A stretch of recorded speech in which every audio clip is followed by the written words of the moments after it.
Hi, this is Ron Moorfield welcoming you to another Enjoy a Better World video podcast. Today's video is part 3 of the series on the human energy field. The focus is on the system of the chakras. As a brief review, remember that part 1 described the convergence of modern science and ancient metaphysics on the idea that subtle vibrational energy manifests into denser and denser forms, ending in the material world of our senses.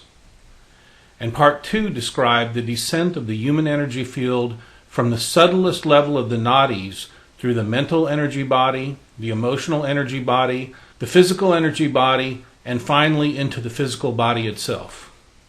Today we're going to discuss the system of chakras or energy centers in the body. This is a term that you may have encountered before because it's gained quite a bit of popularity.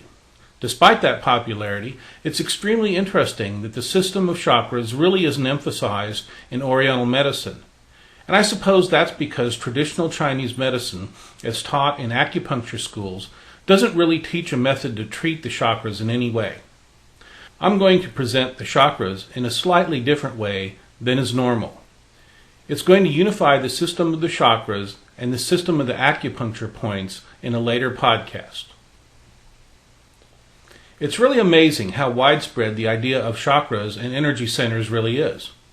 Religious art from all cultures depicts energy centers and what are commonly called halos surrounding people's heads. I use the word people here because these halos are certainly not restricted to just gods and angels. It's clear that people at some level of spiritual development are viewed as also having halos.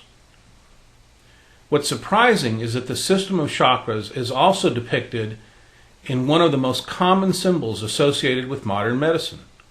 I'm sure you've seen this image before. It actually is a direct symbol for 2 of the chakras and the main energy channel in the body.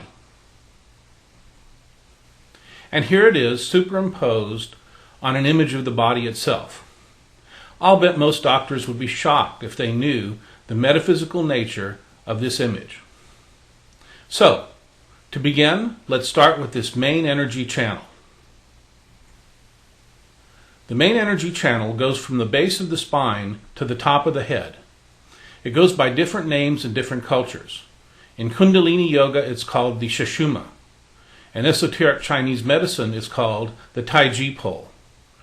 The agreement among cultures is that it's the main energy conduit in the body, and it connects each individual human being to the universe. The importance of this channel can't be overemphasized. In fact, in esoteric Chinese medicine, this main channel is said to be established in the fetus after the first few cell divisions in the formation of the body. Everything else forms from it and around it. The energy centers, or chakras, come from within the main energy channel.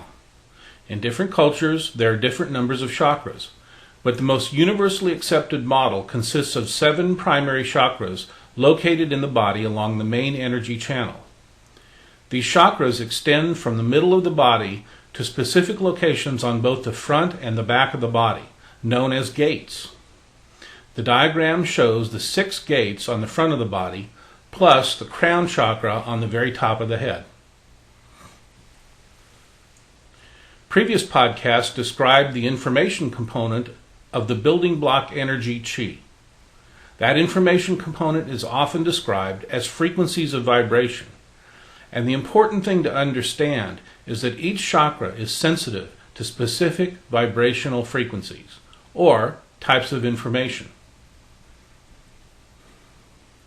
The centers both receive information from the universe and send information to the universe. They're in a constant state of information exchange.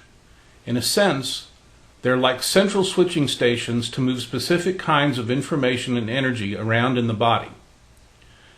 Unfortunately, the limitations of two-dimensional diagrams really don't show the precise mechanism of how the energy moves through the main central channel and then how individual chakras pick up the energy they're sensitive to. But the important point is to understand that each chakra is sensitive to particular types of energetic information or vibration. All 7 chakras are important, but 3 seem to get the most attention. They're associated with the 3 energetic regions of the body known in Chinese medicine as the lower dantian, the middle dantian, and the upper dantian. There are specific acupuncture points for these regions that match the locations of the chakra gates on the body. The navel chakra is at a point just below the belly button. A key word associated with this chakra is dynamism. It's extremely important for the physical body and the physical energy body. It's the most important energy center in the martial arts for both physical power and grounding.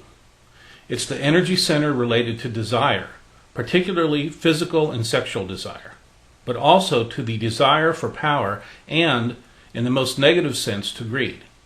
It links directly to the chi of the kidney and bladder meridians. The heart chakra is located in the center of the chest. The key word for this chakra is empowerment, and it's strongly associated with the emotions and the emotional energy body. This chakra is linked to the chi of the heart, lungs, and circulatory system.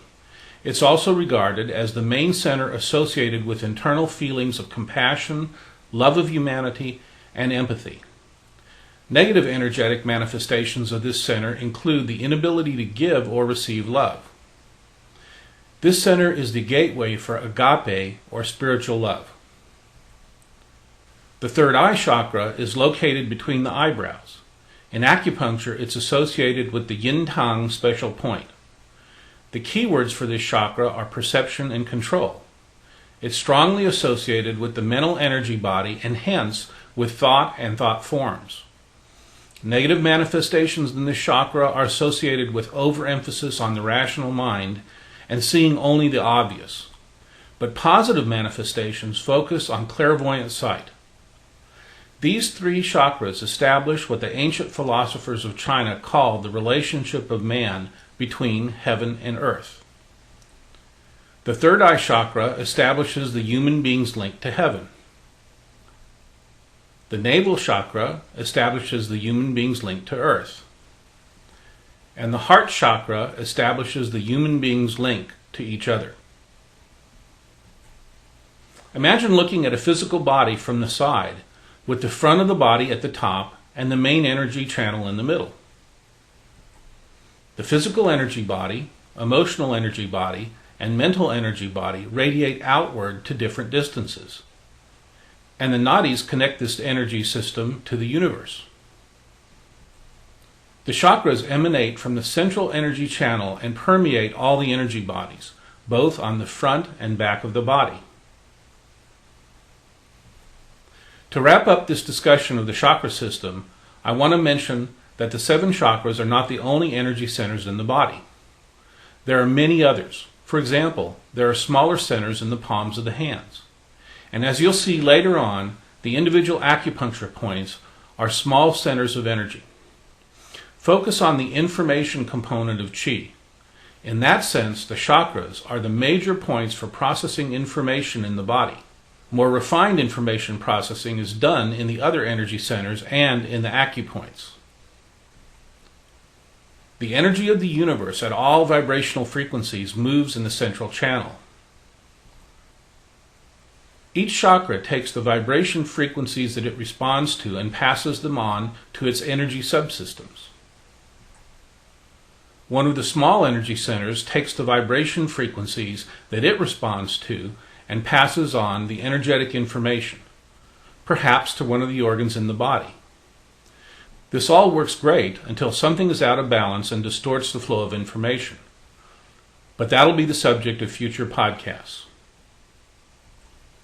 For additional information about the chakras and for previous podcasts, please check out www.enjoyabetterworld.com. This is Ron saying thanks a lot, and see you in the next podcast.